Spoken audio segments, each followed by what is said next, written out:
Bé, bona tarda. Avui comencem la segona taula rodona d'aquest cicle sobre converses a Barcelona que va començar fa uns dies i per tant no tornaré a repetir el contingut del cicle, només breument es basa com a idea conductora en el llibre 10 lliçons sobre Barcelona de Manuel Solà Morales. El primer dia es va parlar sobre la part més central, antiga i històrica de Barcelona. Avui se centra sobre el tema de l'Eixample, però també val a dir que anem procedint per suma, és a dir, que avui tant ens podem referir a l'Eixample, però si hi ha relacions amb el que es va parlar l'altre dia i amb els teixits més antics de la ciutat, doncs no hi ha problema de parlar-ne. Començarem. El professor Borja Riquer farà una primera entrada històrica sobre l'Eixample i després aniré presentant els altres conferenciants. També vull recalcar que no es tracta, com ja es va veure el primer dia, d'establir cap tesi en profunditat ni cap solució a determinats problemes que tots tenim presents, perquè seria una mica frívol pretendre-ho fer-ho en tan poc temps i en un context com aquest. Però el que sí es tracta és, i aquest és l'interès de l'Ateneu i de l'Associació Arquitectes per l'Arquitectura, que col·laborem amb aquest cicle, és posar temes sobre la taula, temes que sempre havien estat en el debat urbà de Barcelona des d'anys immemorials i que darrerament semblava que s'havia anat fent un silenci i per tant faltaven, sembla, llocs per poder discutir, com a mínim plantejar les coses. A vegades diu que si es planteja bé una cosa ja és la meitat de la solució, per tant anem a intentar-ho. Borja, si vols començar, sisplau. Sí. Bona tarda a tothom.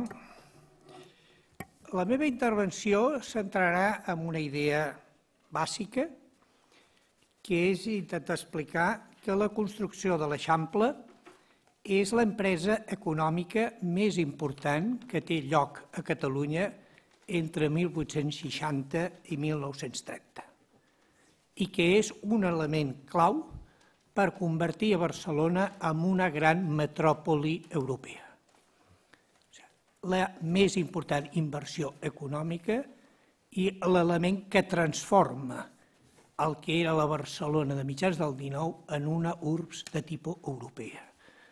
Perquè aquest procés d'aquests 70 anys coincideix no solament en què la ciutat triplica la seva població, passa de 300.000 i escaig habitants a més d'1 milió cap a 1930, amb un creixement espectacular de més d'un 2% anual acumulatiu, que és espectacular, en bona part gràcies a la immigració interna catalana, a la immensa majoria de la gent, sinó que també és el moment de transformació de la ciutat, de modernització dels seus comportaments polítics i socials i culturals. És a dir, aquests són els anys del que anomenem la irrupció de la política de masses, de l'aparició de grans formacions de masses, sindicals i polítiques, l'aparició d'una premsa de masses, l'aparició de tots uns espais de sociabilitat, és a dir, d'autoorganització de ciutadans com mai s'havien produït, associacions de tipus cultural, d'oci, sindical, polítiques, econòmiques, moment de gran mobilització i de conflictivitat social, fins al punt que Barcelona esdevé un dels referents a nivell europeu de ciutat conflictiva. Recordin que quan Thomas Mann a la muntanya màgica, allà a Davos, parlen que hi ha un revolucionari que vol fer la revolució, aquest revolucionari l'envien a Barcelona. És a dir, als anys 20 a Europa, Barcelona és la gran urbs revolucionària d'Europa. L'Eixample és obra bàsicament de la mitjana i la gran burgesia, que inverteix gran part dels seus estalvis en aquesta empresa. Hi ha molt pocs grans promotors.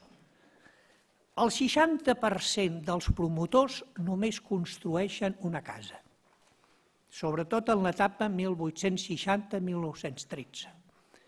I només hi ha el que podíem dir un 12% de cases que pertanyen a grans promotors, a gent que construeix més de 5 cases.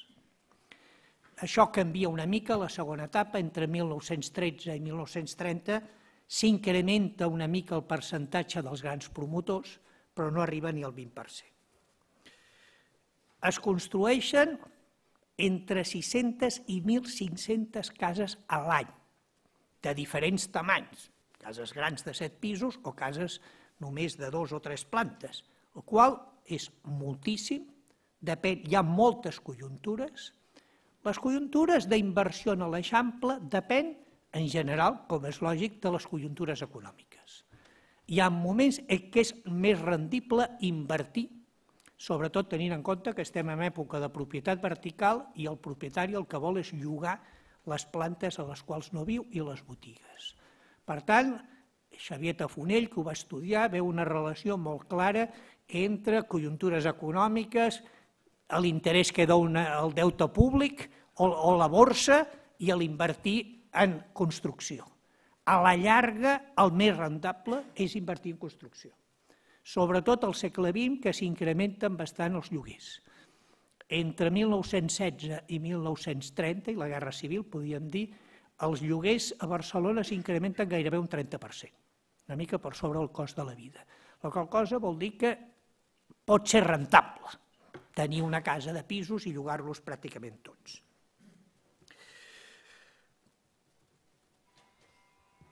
Això implica, al llarg d'aquests 70 anys, construir gairebé totalment, en un 80%, 600 illes, 600 mansanes, com es pot utilitzar, urbanitzar 200 quilòmetres de carrer, qual no vol dir que tots estiguin asfaltats.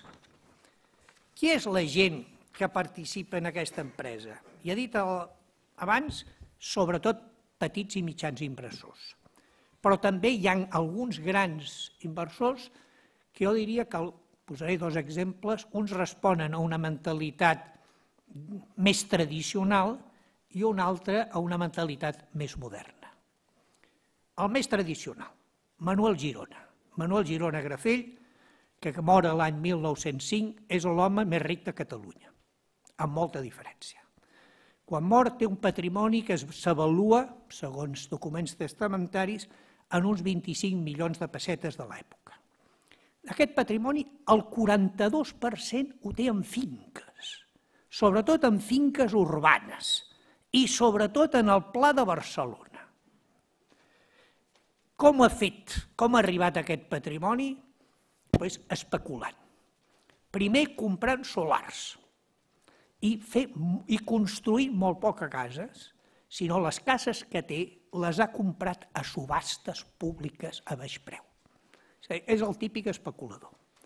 Ha creat una societat de crèdit mercantil, sobretot amb indianos, és a dir, amb gent que té capital que ve de Cuba.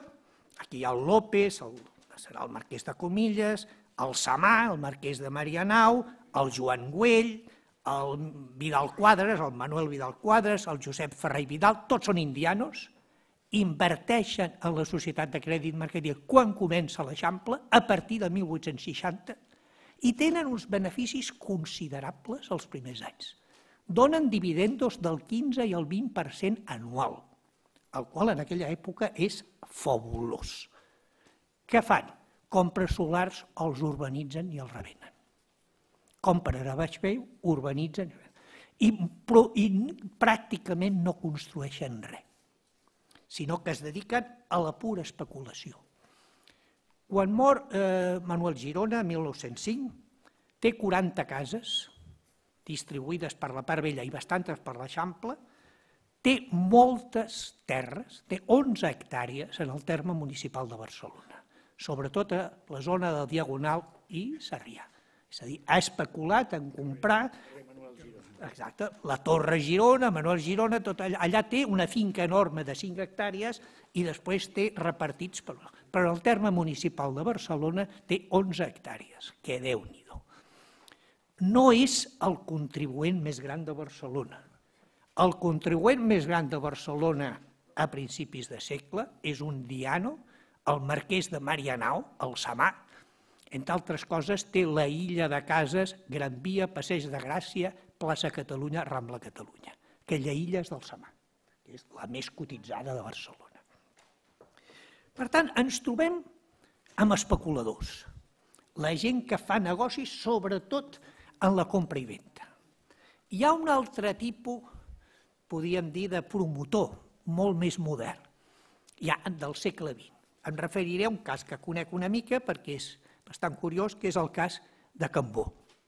Francesc Cambó, quan es fa multimilionari a partir de l'operació de la Chade, que no explico perquè és molt complicada, crea una immobiliària que es diu Immobiliària Catalana, que es dedica a fer inversions. On inverteix? Inverteix, primer, en la reforma de la part antiga, la Via Laietana. Allà Cambó, amb homes de palla, compra 4 terrenys, dels quals 2 unifica i fa la casa del número 30, un altre terreny és la casa número 28 i un altre terreny és el que avui en dia és l'assegurança Zúrich, que és Avinguda Cambó, cantonada Via Laietana, just davant del Banc d'Espanya, és a dir, de la Caixa de Catalunya. Aquests terrenys els compra a partir d'una immobiliària, construeix, però construeix habitatges amb mentalitat moderna. La casa del número 30 és la primera, quan la construeix l'any 26, és la casa més alta de Barcelona. És la primera casa que el propietari no viu al principal, sinó que viu a l'àtic i al sobreàtic i a sobre un jardí dissenyat per Forestier. És la primera casa que té pàrquing per automòbils, allà podrà posar el seu Rolls. És la primera casa que tots els pisos són oficines de lloguer, no habitatges, sinó oficines. És a dir, ja és la mentalitat d'aquell és el centre, diguem-ne, comercial de Barcelona i surt més a compte fer petits pisos per oficines que no pas tenir llogaters que vés a saber quan te'ls treus de sobre. Per tant, ja té una mentalitat diferent de promotor. Per altra banda, la immobiliària catalana on inverteix? Doncs inverteix, a part del centre de Barcelona, en les zones d'expansió de Barcelona, amb mentalitat moderna. Per exemple, és propietària d'una finca que es diu l'Estela, que està en la prolongació de la Diagonal, el que avui en dia és el Princesa Sofia i les Torres Negres de la Caixa, 5 hectàrees, propietat de la immobiliària catalana. Quan s'ho van vendre, van tenir un benefici de 100 vegades el que els hi havia costat. La immobiliària catalana pensa també fora de l'Interland de Barcelona i compra la Pineda de Gavà, el que avui en dia es coneix com Gavà Mar, 36 hectàrees. Quan això és liquidat ja fa uns 15 anys, per aquell terreny el preu oficial va ser una mica més de 1.000 milions de pessetes. Preu oficial de venda, possiblement hi haurien més diners. Això li havia costat a Cambó 100.000 pessetes dels anys 20. De 100.000 pessetes a 1.000 milions, vostès poden calcular. És a dir, l'Eixample i el món urbà és el que dona més beneficis en la vida econòmica de Catalunya. I és la inversió en això el que permet també generar diners. L'Eixample inicialment serveix per diversificar la ciutat. Gràcies a l'Eixample podrem passar a una gran ciutat de barris més homogenis, els barris industrials i populars separats dels residencials, és a dir, ja no hi haurà barris tan interclassistes com era la Ciutat Vella. L'Eixample serà el centre burgès, residencial, professional, de residència de classes altes i mitjanes, però no és ni el centre polític ni l'espai central de sociabilitat. La vida política i els llocs de sociabilitat encara estan a la Ciutat Vella. Si miren on estan les seus dels partits polítics, dels ateneus, de les entitats, la immensa majoria encara estan a la ciutat vella. Per tant, s'ha traslladat la residència i alguns despatxos professionals, però l'element de la vida associativa no s'ha anat a l'Eixample. S'ha quedat encara a la ciutat vella. I fins i tot les grans propostes comercials noves, on estan situades? Els primers grans magatzems de Barcelona estan encara a la ciutat vella. El Siglo està a la Rambla, fins que es va cremar. Després al carrer Pelayo. Al Can Jorba, al Portal de l'Àngel. A l'Àguila, a la plaça Universitat. És a dir, a la frontera entre la ciutat vella i la nova. No es creen grans magatzems a l'Eixample. És a dir, encara el pes de la ciutat vella és prou gran perquè no hi hagin apostes. Després ja vindran a l'època franquista les Cortes Ingleses, però això ja és una altra aventura. Però de moment, i el primer Cort Inglés encara està a la plaça Catalunya, és a dir, en el lloc de contacte entre la ciutat antiga i la nova. Per tant, l'aposta per la nova té les seves limitacions. Per altra banda, l'Eixample és una mica el lloc privilegiat d'experimentació del que podíem dir les noves tècniques tant de tipus arquitectònic com de tipus energètic. Per exemple, sense l'electricitat és impensable l'Eixample. L'electricitat a partir de l'última dècada del XIX, que implicarà l'electrificació de l'Eixample, implicarà coses tan fonamentals com els ascensors. Fonamental per fer cases de 6 pisos de luxe. A la part vella es podien fer cases altes perquè la gent pujava a peu, però a l'Eixample has de fer ascensor. Per això es necessita electricitat. Pensin que de la producció elèctrica que fa la Barcelona Traction, la canadenca, el 45% del consum és consum domèstic, és a dir, llars particulars. És a dir, l'electricitat és més important el consum domèstic que l'industrial, tot que l'industrial és fonamental, però el domèstic serà, perquè la transformació és rapidíssima. Es passa a utilitzar l'electricitat, i ja no diguem a llocs com a l'Eixample, de forma immediata, com també en els transports.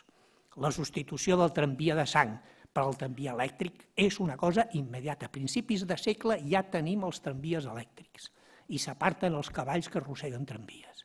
I a l'any 16 Barcelona ja té 50 línies de tramvies, totes elèctriques. I tota la innovació nova que transforma les relacions de transport a l'Eixample estan vinculades a l'electricitat. El metro ha de ser elèctric. El tren de Sarrià és el primer ferrocarril elèctric que hi ha. I a més amb amplada europea, extremadament modern.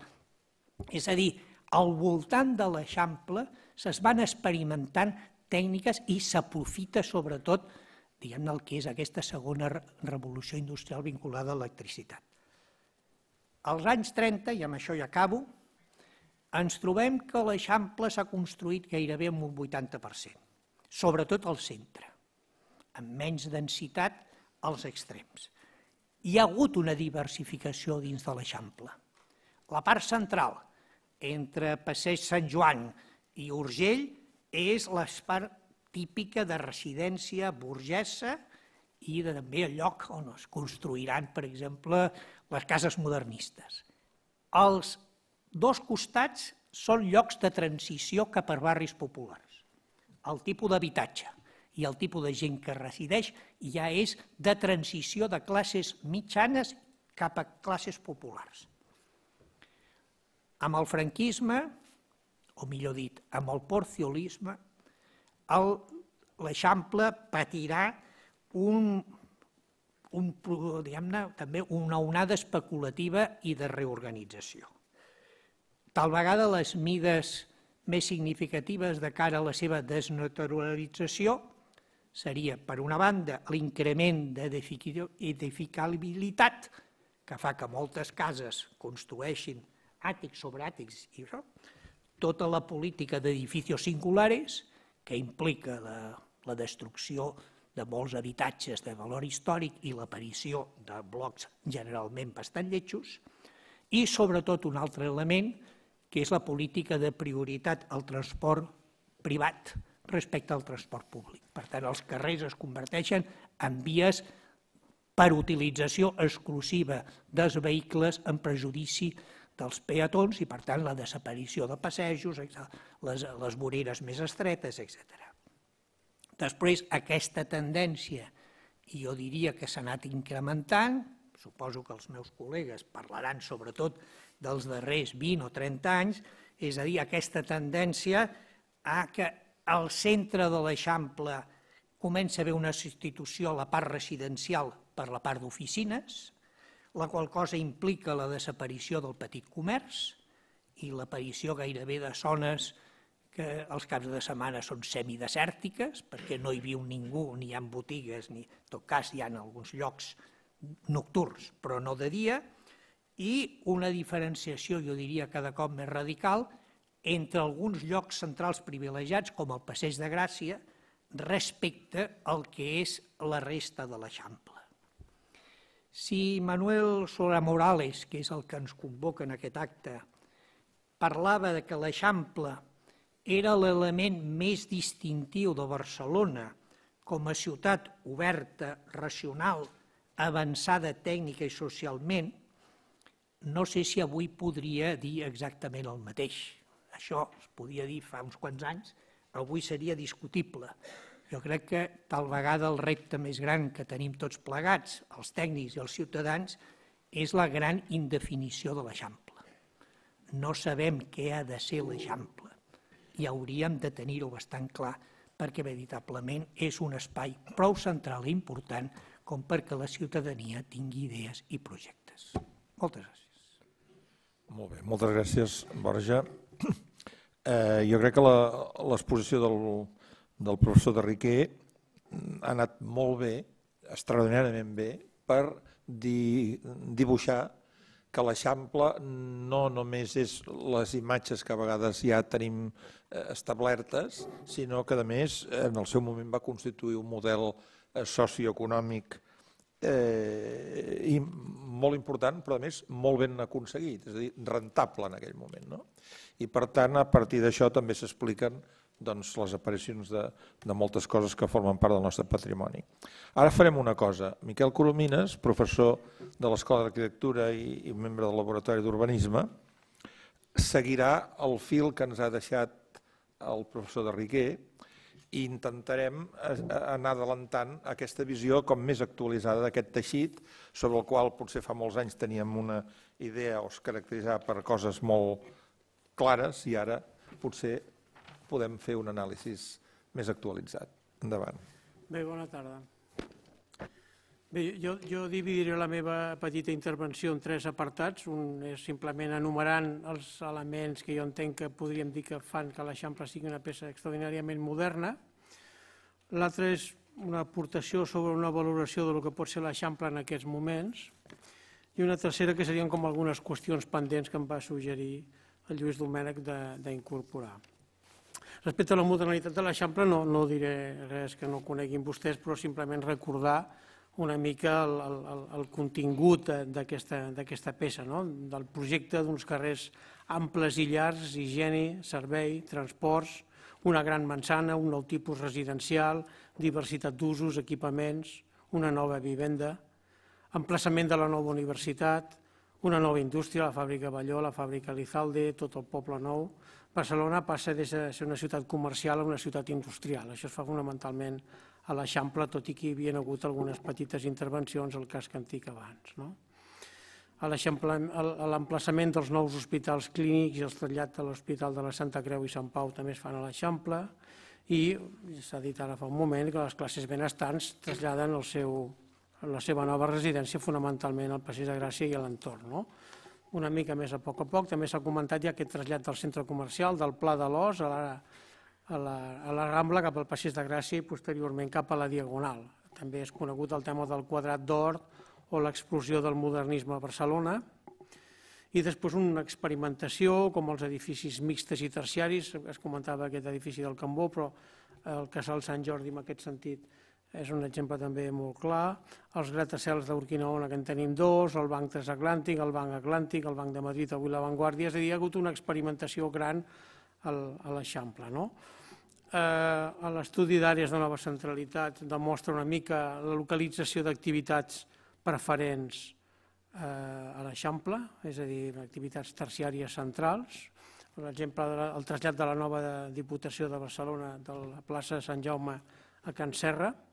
I també hauríem de recordar una mica que és que l'Eixample no ha tingut la mateixa valoració al llarg del temps. És a dir, l'Eixample durant 100 anys pràcticament és un territori no estimat, excepte el moment, diguéssim, del modernisme, i en 1959 ja, amb motiu del primer 100 aniversari, un opuscle a l'Ajuntament de Barcelona amb una recuperació intel·lectual encara del paper de Cerdà i l'Eixample de Barcelona. Després, a partir del 76, exposicions, tesis doctorals, i això acaba el 2009 amb 5 exposicions amb la commemoració dels 150 anys.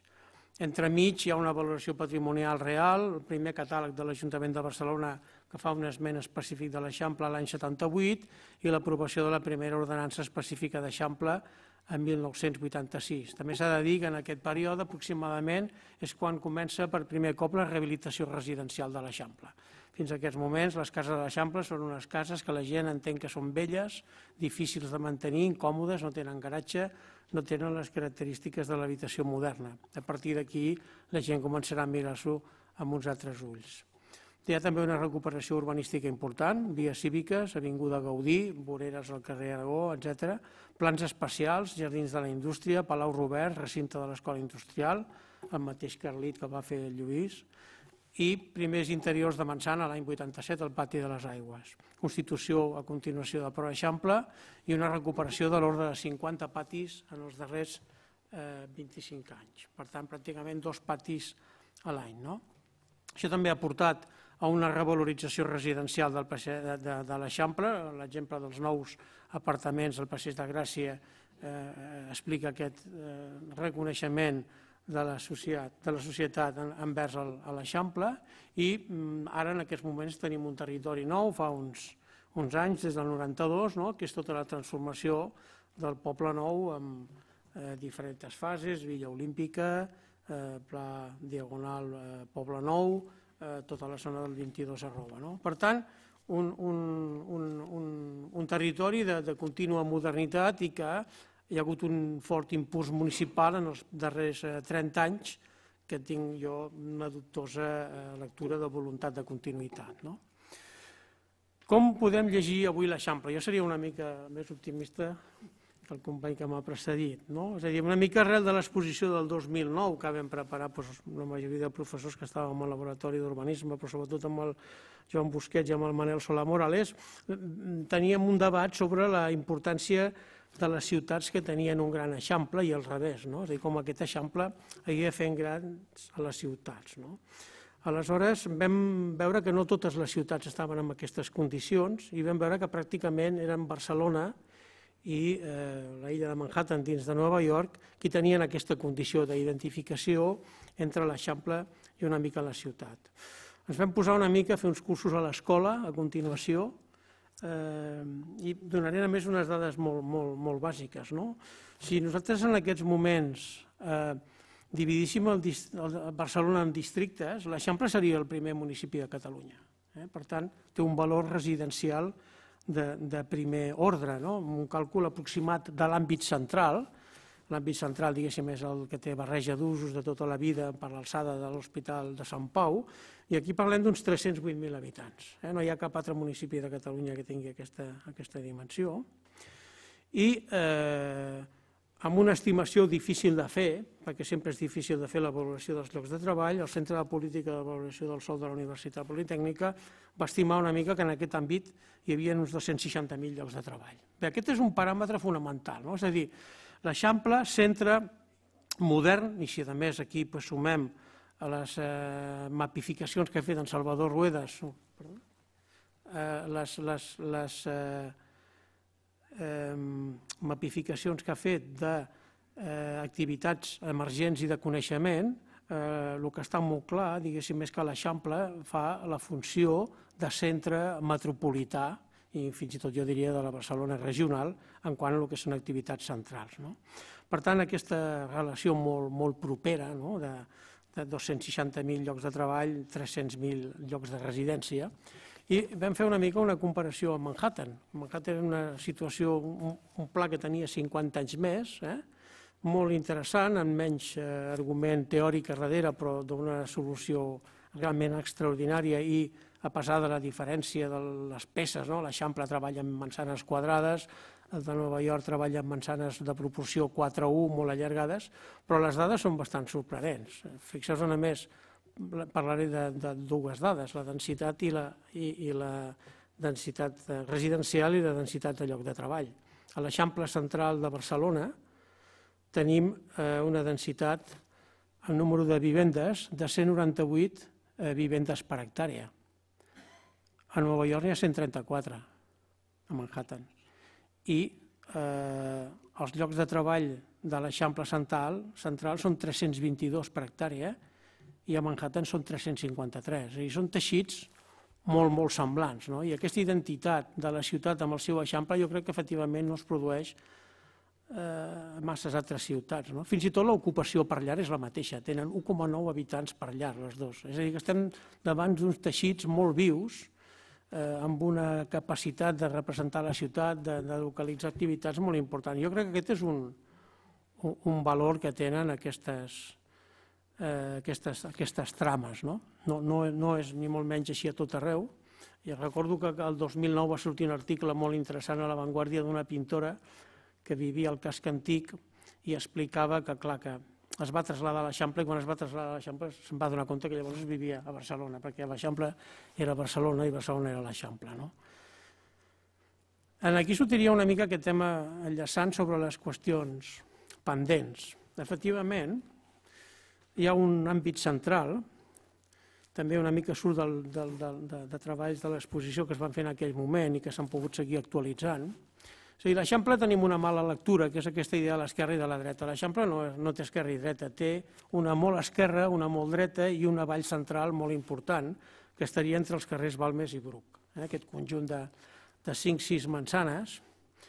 L'Eixample té una característica que és que aproximadament el 53% del sostre residencial mig de les manzanes, el 53% del sostre, té ús residencial. Això no passa en aquesta vall central. En aquesta vall central hi ha una presència, com s'ha comentat abans, de molt menys residència i molt més treball terciari i oficines. Jo crec que això s'hauria de cuidar. Hi ha algun cas d'alguna manzana, curiosament la manzana del Triangle és l'única gairebé de les manzanes de l'Eixample que no té ni un sol habitatge, tots són oficines. Per tant, això hauríem de cuidar-ho perquè aquest equilibri habitatge activitats centrals, característic d'aquests eixamples, jo crec que l'hauríem de valorar una mica més. Per altra banda, també, arrel de l'evolució que ha tingut l'ordenança de l'Eixample, tinc que dir que veig una mica amb una certa desídia el que havia sigut una protecció inicial dels edificis de l'Eixample, que últimament s'està interpretant només com un manteniment de les façanes. I això també ho extendria a la urbanització. És a dir, la urbanització de l'Eixample té un valor prou patrimonial. En aquests moments estan sortint unes seccions estranyíssimes, quan ja no parlem del parxís o la xarranca, que és tot el terra de l'Eixample, amb els colors verds, grocs, vermells, blaus, i si no trobem les motos aparcades de qualsevol manera. Jo demanaria en aquest sentit un arquitecte en cap de vialitat com hi ha a la ciutat de París, que regula una mica el que està passant. Ja no parlem de la posició dels elements de les escombraries, etc. Dues qüestions més per acabar. Un és la discussió de la proposta de la xarxa de transport per l'Eixample. Jo en aquest sentit crec que tornem a fer-ho malament perquè intentem aplicar un model diferent. Si abans es feia un, ara se'n vol fer un altre, però crec que el que s'ha de fer és bé analitzar aquesta peça. I l'Eixample requereix un sistema de transport propi per si mateix. No un sistema de transport que serveixi per tota la ciutat i que serveixi també per l'Eixample. No, l'Eixample té uns requeriments i unes necessitats diferents. I en aquest sentit faria la proposta que va fer l'enginyer José Luis Gómez Ordóñez, també membre del Laboratori d'Urbanisme, quan en el pla diguéssim, de l'estudi de l'Eixample proposava fer una línia central, tipus la línia groga de Londres, a base d'unificar les 4 línies de metro que en aquests moments conformen el centre. requeria un cert esforç, però no era impossible. En aquests moments s'estan muntant uns metros en funció de la demanda que hi ha, per exemple, a la línia vermella al voltant de plaça Catalunya, i quan arriben als extrems van buits, o al revés, si es dimensionen pels extrems, al mig no s'hi cap. Per tant, la idea d'un sistema de transport integrat al mig i que des dels extrems anés tirant línies diferents seria bastant interessant. I l'última per acabar seria la discussió del paper de Glòries a la nova Diagonal. Jo crec que aquest és un tema que s'està obviant molt. Aquesta peça és la peça important i el nexe d'unió entre el que és el nou Eixample, on s'està experimentant tot ara, que és en el sector Diagonal Poble Nou, fins a arribar al mar. Aquí tenim tota una sèrie d'actuacions al pla de la pròpia Diagonal que encara s'estan executant, moltes actuacions del 22@ i el nexe d'unió és Francesc Macià. O sigui, Francesc Macià no, el nexe d'unió és Glòries, i per tant hem d'entendre amb un paper similar, no amb la forma, no caiguem en l'equívoc, del que pot haver jugat Francesc Macià a la banda alta, de nexe d'unió entre la Diagonal de 50 metres i la Diagonal de 80 metres que hi ha cap a dalt. Per tant, jo en aquest sentit demanaria una reflexió més important sobre les activitats a Glòries que no pas sobre la idea de fer un buit urbà, quan precisament aquest és un connector important entre aquesta eixample del 19-20 i aquest eixample de transformació del 20 i 21 que trobarem al Poble Nou. Gràcies. Molt bé, Miquel, moltes gràcies. Precisament ara les suggerències darreres que ha fet Miquel Coromines empalmen amb la intervenció que farà l'enginyer Joan Major, el qual també coneixeu molt, i que va estar implicat en aquesta àrea que ha citat Coromines, que és l'àrea del 22@. És a dir, es tracta de veure com un eixample que anava creixent en si mateix i tenia uns límits, i un d'aquests límits era la plaça de les Glòries. De sobte, en el moment que se superen dos problemes greus mitjançant o utilitzant el tema dels Jocs Olímpics, que és la supressió de les línies fèrries, empalmar els carrers i traslladar els magatzems al Poble Nou, sorgeix una nova ciutat, un nou eixample, que és el 22@, i ens ha quedat una mica, com deia ell, aquesta plaça de les Glòries al mig. Joan Major té la paraula. Gràcies, Lluís, bona nit. A veure, la meva intervenció serà bastant diferent, perquè jo m'he preguntat, ara està de moda preguntar-se jo qui soc, i jo no m'ho pregunto, però pregunto jo què hi faig aquí, això sí, vull dir, perquè d'alguna manera quan he arribat em diu, on va? Dic, vaig en aquella cosa, diu, vostè és arquitecte, no? Dic, no, o sigui que jo no sóc arquitecte i no hi entenc gaire en temes d'urbanisme ni en temes de, diguem-ne, de funcionament de les ciutats. I a més m'ha tocat el que jo en diria l'extrema dreta. És a dir, el meu és l'extrema dreta de Barcelona, i això de les extremes dretes sempre són perilloses. Però, per altra banda, pensant-ho, m'agrada que en Lluís m'hagi convidat, perquè una mica sí que em toca. Donaré una visió molt diferent, però la visió que puc donar és la d'aquesta extrema dreta, perquè l'extrema dreta és el camí cap al Maresme. Jo soc de Mataró, i per tant és un camí que he fet molt. És el 22@, i jo vaig ser durant uns anys president del 22@. És la Vila Olímpica, i vaig ser també durant uns anys president de Niça, que va fer la Vila Olímpica. I és la plaça de les Glòries, i encara que no sóc res de la plaça de les Glòries, però estic en el Consell aquest de l'Hàbitat Urbà, Consell Assessor de l'Hàbitat Urbà que ha creat l'Ajuntament, i cada vegada que ens reunim discutim sobre la plaça de les Glòries. O sigui que sí que puc dir coses, però unes coses que les he viscut lateralment, perquè no hi entenc i perquè més aviat escolto, sobretot ara. I per tant, de la mateixa manera que en Borja Riquer començava amb una afirmació, jo també faig una. Em sembla que aquesta dreta de Barcelona és una de les àrees de Barcelona en les que més coses han passat aquests darrers anys i en les que més coses haurien de passar en els propers anys. Em sembla que és una mica un centre d'activitat urbana d'aquests últims anys i em sembla que hauria de seguir sent. I llavors, com que us he dit que hi havia 4 coses que em tocaven a mi, faré 4 comentaris sobre 4 coses, que és l'entrada des de Mataró, la Vila Olímpica i el front marítim, el 22 i la plaça de les Glòries. I de cada una d'aquestes 4 coses us diré com ho veig jo i si en tinc alguna opinió. D'entrada, per començar, l'entrada des de Mataró. Jo vaig començar a venir a Barcelona quan estudiava en tren. I, per tant, en tren passàvem per la costa, passàvem pel Poble Nou, paràvem a l'estació del Poble Nou, després passàvem pel Morrot, passàvem per l'Avinguda Icària i anàvem a parar a l'estació de França. Després, quan vaig acabar la carrera, ja tenia cotxe i llavors vaig començar a venir a Barcelona amb cotxe. Primer, pel carrer Almogàvers, que era un carrer del Poble Nou. Després, pel carrer Guipúscoa, que també en deien carrer, però que ja era una mica una avinguda.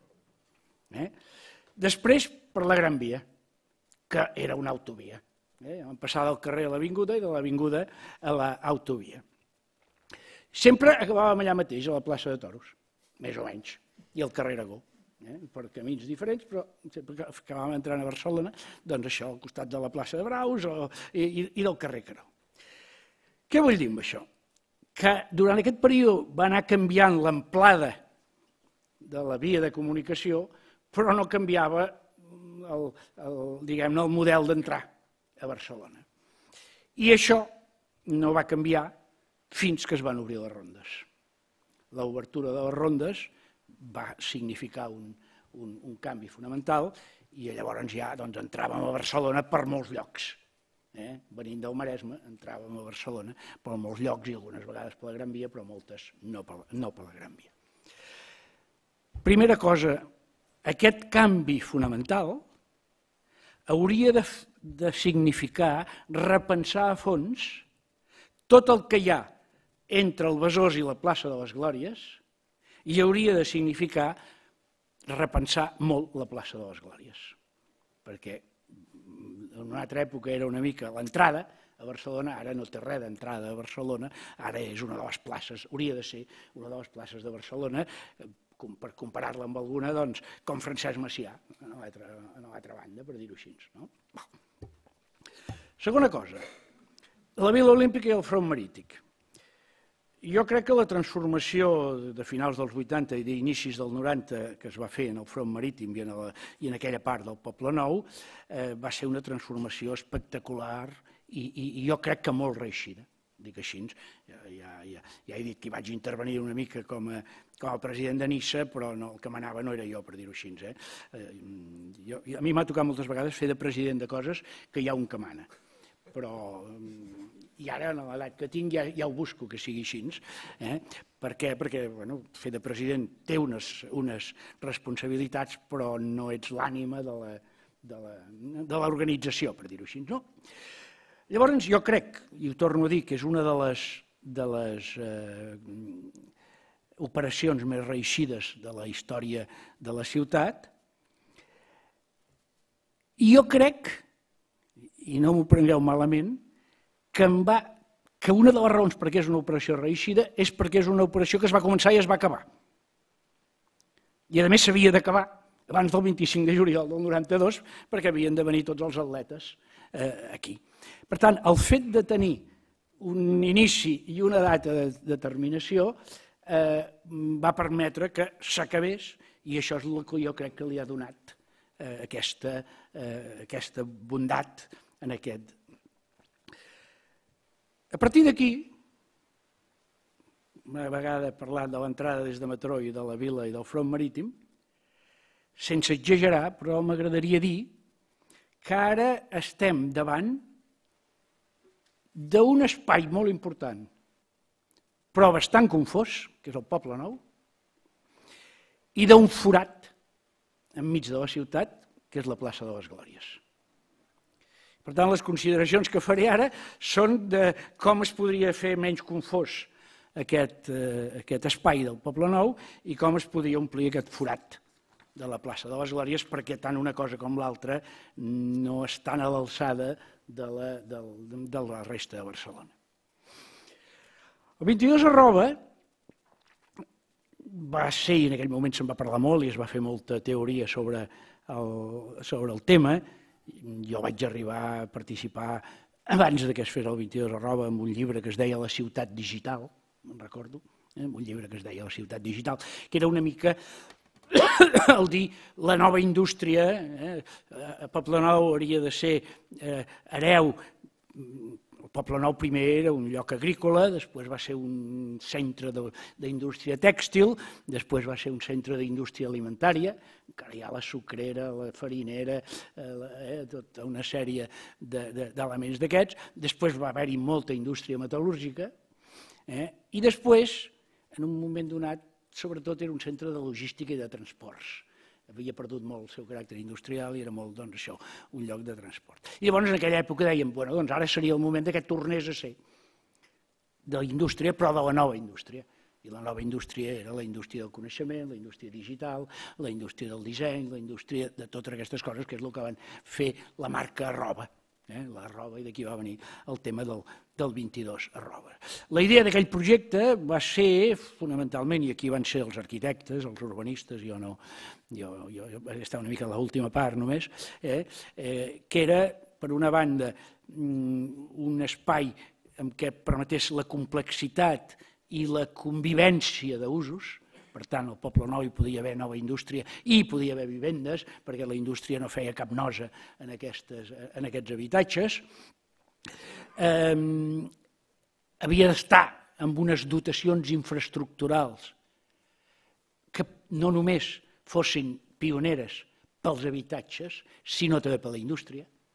És a dir, tot el tema de telecomunicacions, de xarxes, i podia perfectament representar, o havia perfectament de representar, una redensificació de l'espai.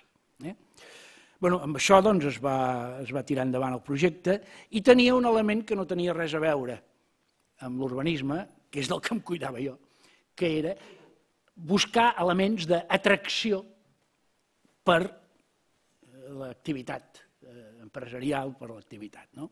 I per tant, a l'empresa 22 Arroba, aquesta que jo presidia, hi havia uns que ja en tenien d'urbanisme i moltes d'aquestes coses, i la part que jo seguia era això, era fer màrqueting, buscar, i a més fer veure molt clarament que era un lloc on les infraestructures i tota una sèrie de coses afavorien aquesta localització. A veure, jo vaig ser-hi fins al 2004 i, per tant, ja aviat farà 10 anys que vaig deixar de ser el president i, per tant, en aquell moment vam engegar tota una sèrie de coses. La més que ara es veu més és tot el que hi ha just davant de les Glòries, tota aquella zona del Mediatic, de la Universitat Pompeu Fabra, de la Torre Akbar, tot allò. El Torre Akbar no era exactament el 22 Arroba, però després s'han fet moltes més coses i la meva opinió actual o la meva percepció actual és que és un projecte reeixit però no acabat, a diferència de la Vila Olímpica. La Vila Olímpica és un projecte reeixit, que ho és del tot perquè està acabat, i en canvi el 22 Arroba, inclús m'he preocupat perquè no ho seguia prou, de buscar algunes dades que s'han publicat. En aquest moment, del que era el 22 Arroba, s'ha reordenat el 70% del sostre i el pla d'infraestructures que vàrem fer s'ha executat amb un 42%. Què vol dir això? Que no està acabat. I, per tant, des d'aquest punt de vista, també un altre lloc, en una publicació de l'Ajuntament, també he trobat una cosa que diu, està pendent encara un 31% del planejament, un 50% de la gestió i un 50% de les infraestructures. Per tant, aquí jo diria, no sé si s'ha de variar una mica o no s'ha de variar una mica, si s'ha de canviar o no s'ha de canviar, però el que crec que és fonamental és acabar la gestió i no reduir la voluntat d'atracció. Durant la crisi això costa més, però em sembla que valdria la pena que, per tant, el missatge que jo voldria donar és cal acabar-lo i cal assegurar que no baixa la tensió amb atracció d'activitat industrial, d'aquesta d'indústria nova. I finalment la plaça de les Glòries. A veure, i amb això jo confesso que és un dels casos en què, com ja ho he dit abans, veig claríssim que no pot ser el que és ara, però jo no sé què ha de ser, o no ho sé del tot, almenys no d'allò. De totes maneres, us diré la meva opinió no experta, per dir-ho així. Va ser durant un temps, una vegada vam fer l'autopista, una vegada vam convertir un tros de la Gran Via en autopista, la plaça de les Glòries era, i és encara, la porta d'entrada a Barcelona des d'un punt de vista. És allà on ens parem per primera vegada en un semàfor quan arribem del Maresme. És autopista, després vas baixant, i quan hi ha cua, doncs ja on et pares és a la plaça de les Glòries. Ja se sap. Cosa que, per exemple, no passa a Francesc Macià. Entro moltes vegades a Barcelona, però això no passa a Francesc Macià. Francesc Macià no és... No, és que tota la diagonal va bé, no. Vull dir, hi ha una major uniformitat en aquesta entrada de dalt des d'aquest punt de vista, i en canvi en aquesta entrada de baix és, ja sé que ho han baixat a 50, però veritablement és allò de dir, entres a dintre de la ciutat amb una autopista i llavors et quedes més o menys col·lapsat. Jo crec que això no... Què vull dir amb això? Que jo crec que la porta de la ciutat ha de ser el Besòs, ha de ser l'arribada a les rondes. És allà, una vegada has arribat a les rondes, ja no cal que tots, tants vehicles vagin fins a la plaça de les Glòries per allà on hi van ara. I aquest seria un element. Segon,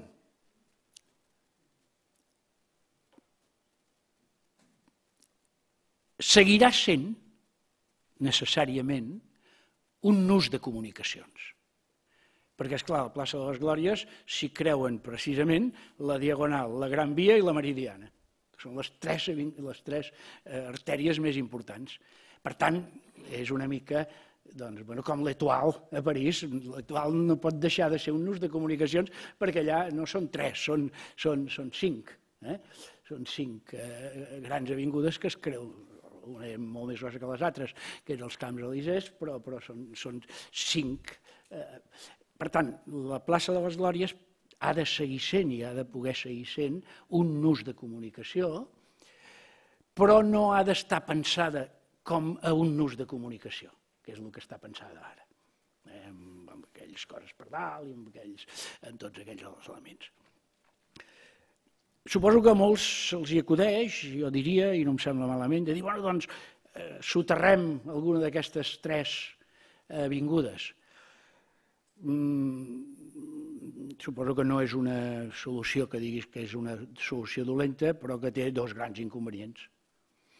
El primer estructural, és que per allà sota passa de tot, passen trens, passen metros, i per tant, pel que he sentit dir, vull dir, soterrar una part important, una o dues d'aquestes avingudes és molt complicat. I segona, que és caríssim, i que això potser fa 10 anys ens ho podíem fixar com un element, ara no n'estic tan segur. Per tant, ha de seguir sent un ús de comunicacions, però ens hem de plantejar com és aquest nus de comunicacions. Tercer, hi ha tesis que defensen, i també ho entenc, fer-ne un parc, fer-ne una zona verda important, una mena de Central Park, una mena de Green Park, en fi, el que sigui. A mi em fa la impressió que passaria de ser un forat lleig a ser un forat maco, és a dir, o ser un forat verd, en el sentit que són moltes les ciutats que tenen un parc interior, sobretot, torno a repetir, Londres o Manhattan i tal, però jo em fa l'efecte que més que un parc, hauria de ser, o digueu, com que no sóc del ram no sé gaire la terminologia, però jo en diria que hauria de ser una zona verda molt viva, però no de plantes, sinó de persones. No només de plantes, sinó de persones. És a dir, per tant, hauria de ser, si és això, un jardí o un parc, però farcit de coses d'atracció, d'activitat ciutadana.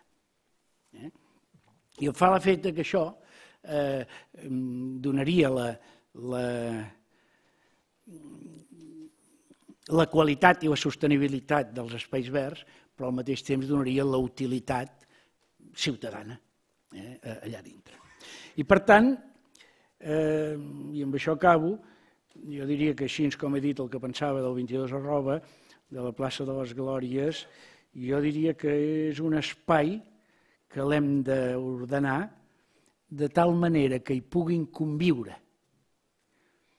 un nus de comunicacions tranquil, i dic tranquil per dir una frase no tècnica, és a dir, un nus de comunicacions tranquil, perquè allà hauran de passar, però no cal ni que passin de pressa, ni que passin per sobre, és a dir, un nus de comunicacions tranquil i un jardí ple d'activitats.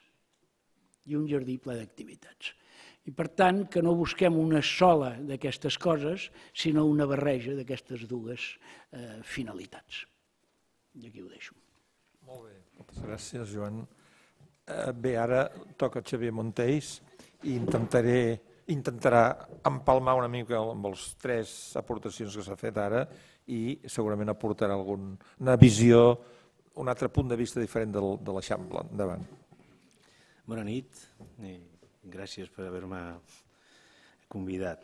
El Lluís sap que quan estava convidat jo volia parlar d'unes coses però he canviat el que volia dir i m'acoplaré, diguéssim, a la taula que m'ha tocat. Jo també parlaré de l'Eixample.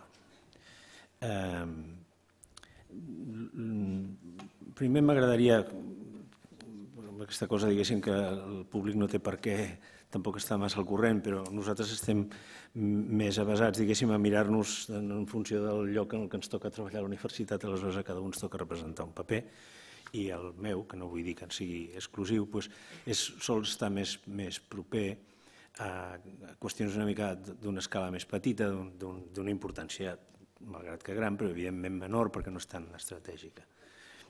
Per mi l'Eixample, si una virtut té, em sembla que això ho compartim moltíssims, són els habitatges de l'Eixample. Perquè en els habitatges de l'Eixample, cosa que també ens ha costat un cert temps descobrir, ningú neix assenyat i a més l'escola, almenys a l'època en què jo em vaig formar, això no estava present. Hem descobert més tard, diguéssim, no per atzar, però sí per la reunió d'una sèrie de coses. Hem hagut d'aprendre diverses per finalment, quan tornes a mirar-te el que sempre has vist, descobrir que allò té uns valors que no és que no coneguessis, sinó que no te n'havies adonat. I per mi els pisos de l'Eixample, com molts, no és una cosa meva, tenen una virtut extraordinària en el moment actual en el que probablement, no sé si quasi ningú, jo diria que de l'auditori, haurà no sentit alguna vegada parlar dels habitatges flexibles o de la reclamació d'un habitatge flexible.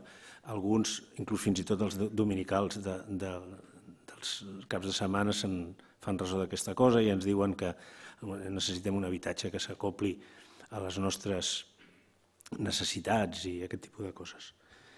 Els habitatges de l'Eixample, per mi, per una barreja, com dic, de diverses coses, representen una cosa molt interessant perquè és que no estan especialitzats i per tant no són tan jeràrquics, diguéssim, qui ho hauria de dir, com uns habitatges teòricament fets des de l'òptica del funcionalisme, en el que les peces tenen una jerarquia absoluta i en el que amb això tenim nosaltres absolutament la culpa, a les escoles, als estudiants, els ensenyem una sèrie de coses, amb la millor de les intencions, clar, però que acaben aprenent i després nosaltres ens queixem perquè diem que en fan un mal ús, però el cas és que nosaltres som una mica culpables d'això i una d'aquestes coses, diguéssim, fruit d'aquesta mania, aquesta projecció sobre l'habitatge d'una certa zonificació que ara posem en dubte, ha estat que els estudiants cultivin, emparats amb l'arquitectura moderna, una cosa que hem batejat a les cases com un gran descobriment, que és la zona de dia i la zona de nit. Això, afortunadament, els pisos de l'Eixample són més intel·ligents i no ho tenen, amb la qual cosa hem descobert molt tardanament que això és una gran virtut i que les cases no estan organitzades per de dia i de nit, sinó d'unes altres maneres. Per exemple, l'Eixample, amb això és més simpàtic i estan organitzades del carrer al pati. I tenen una altra virtut, fruit, diguéssim, de moltes coses, però òbviament fruit del parcel·lari, de les reparcel·lacions, dels sistemes constructius, del traçat, de les fundàries edificables, etc., de la col·locació de les escales i de mil coses, ha acabat produint un tipus de vivenda, d'habitatge, que té una característica força interessant, que és la regularitat de les seves peces.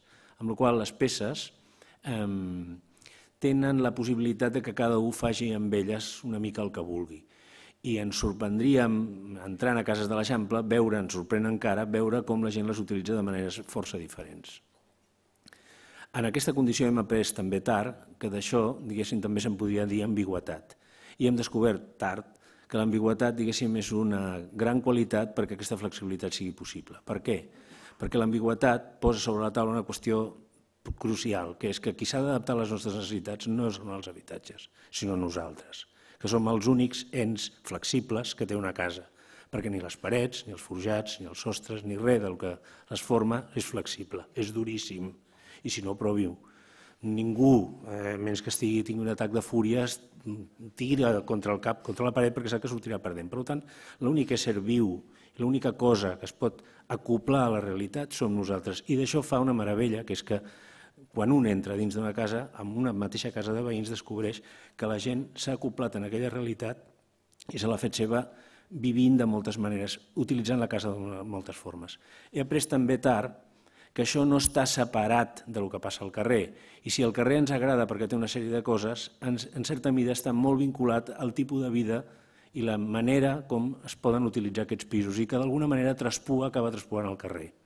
I després, vull dir mil vegades, ens conforma a nosaltres amb una manera de ser. No vull dir que això sigui barceloní, absolutament, però és molt poc habitual veure gent en pijama al balcó i, en canvi, sí que és força habitual veure gent en pijama a la galeria. Jo, si surto en pijama a la galeria, em sembla la cosa més normal del món, perquè, a més, els meus veïns també surten en pijama a la galeria. En canvi, només sortiria en pijama al balcó si hi hagués un incendi o un daltabaix. Per tant, aquesta expressió tan evident, diguéssim, del que és el carrer i el que és el món interior, em sembla impecablement fet en l'Eixample. Fa molts anys, recordo en reunions d'aquelles que teníem de directors de les escoles d'arquitectura, aquestes discussions després una mica banals que hi ha a l'hora del dinar, algú em va dir una cosa que recordo, que és que una cosa que no sabia, que és en Madrid el tráfico es mucho más caótico, en cambio vosotros en Barcelona tenéis un tráfico muy organizado. Bueno, normal, en una reunió d'aquestes sempre la gent busca dir-te alguna virtut, perquè tu vas predisposat a pensar que els altres són uns animals. I ell atribuïa aquesta cosa a la nostra disciplina. I per ell aquesta disciplina no era com a Madrid, que l'ample dels carrils del carrer varia moltíssim, en canvi Barcelona, amb l'ample sistemàtic de 2,5 metres per circular, acaba inculcant-nos, jo diria, una disciplina tan brutal a la manera de circular que acabem circulant d'una manera i som més educats conduint. Això, de la mateixa manera que passa això a través dels carrers, crec que passa alguna cosa del que l'Eixample, a través dels seus habitatges, ens inculca com a manera de ser, que vulguem o no, ho transportem al carrer. Per tant, per mi els habitatges de l'Eixample són una de les seves virtuts, molt menor, però quan l'observem, diguéssim, amb el microscopi i descobrim ja no els carrers ni les mansanes, sinó aquelles casetes del que estan fet, crec que això forma part de la naturalesa pròpia d'aquest Eixample. Per això, per exemple, la meva opinió sempre ha sigut, i ho he manifestat, absolutament contrària a la idea dels interiors d'illa oberts, i m'he manifestat contrari també a una cosa que em sembla demagògica, dir recuperem els interiors d'illa. Per mi ja estan més que recuperats, ja vivim prous i l'únic que s'hauria de fer és de tant en tant plantar un arbre i treure els cotxes que estan aparcats a dins quan hi són. Però no tinc cap necessitat de tenir un jardí públic que acaba sent l'excusa perquè els hotels que s'instal·len posin cafeteries i jo tindré que aguantar aleshores part de la vida pública del carrer a l'interior de Manzana, que em sembla una equivocació. Per tant, jo, per exemple, no soc partidari dels interiors d'illa ni soc partidari de recuperin. Fa més temps que vam perdre i vam acceptar perdre els interiors d'illes que no pas Cuba, i ningú reclama que ens ho retornin. Per tant, no veig per què ens han de retornar els interiors d'illa. Per mi estan molt bé com estan. Podrien estar més nets, tenir un arbre, en fi, coses d'aquest tipus. Segona cosa que he descobert lligada amb aquest assumpte, i l'IDEC, en Manuel Solà Morales, és el valor del xamfrà. També amb això han intervingut diverses coses. El xamfrà per mi, cosa que imaginava, recordo algunes coses com el Gatpac, quan explicaven aquell concurs que van fer d'una manzana de l'ensanche, posava que amb la seva solució, sempre feia gràcia, s'evitaven els inconvenientes del xaflán. Molt intel·ligent, perquè normalment l'arquitectura moderna el que ha tractat de fer amb el xamfrà és evitar-ho, fer-lo. Per tant, d'aquí han sortit models que hem aplaudit, com l'edifici mediterrani i coses d'aquest tipus, que encara es continuen prodigant. Jo crec que el difícil és resoldre el xamfrà.